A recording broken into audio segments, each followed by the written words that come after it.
Okay, let's try this again. For those that don't know how a caucus works, first off, shame on you. You should educate yourself, but having said that, a caucus basically works as such. Neighbors get together at a precinct level to elect delegates that then go on to the county level. They elect delegates to go onto the state and so on onto the convention.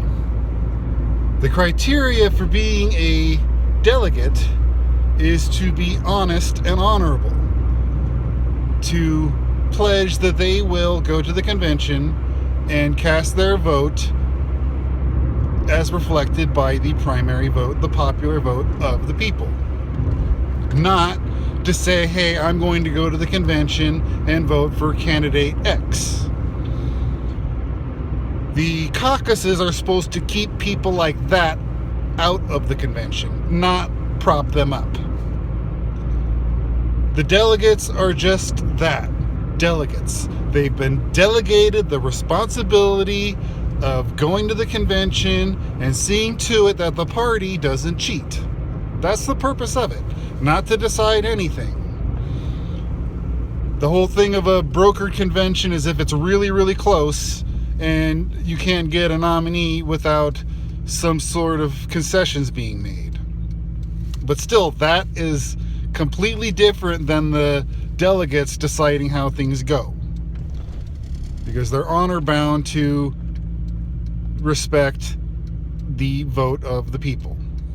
It's not complicated. It doesn't matter how many rules they institute. That's how it is supposed to work.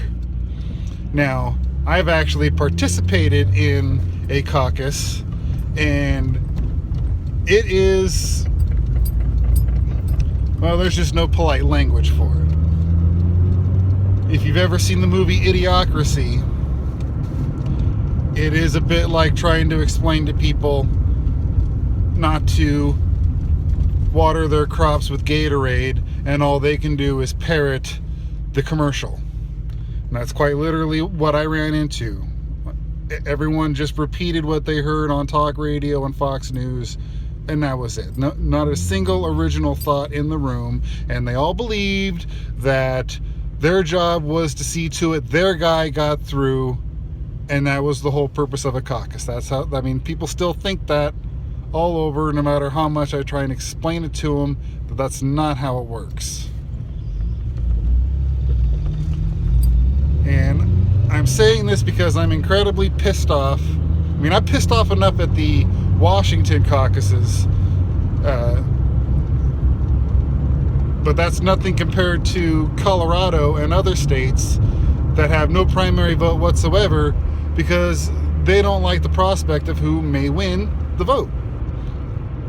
And then you got Ted Cruz saying that Donald Trump is a sore loser, when, I mean, there's no other way to explain it to you.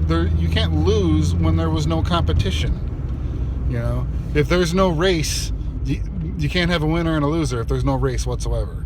You know, it'd be like going to a boxing match and finding out that the judges had just decided that the guy who was projected to lose is now the official winner, and you're like, but I missed the fight. And like, no, there was no fight. They just decided the guy that was going to be the winner.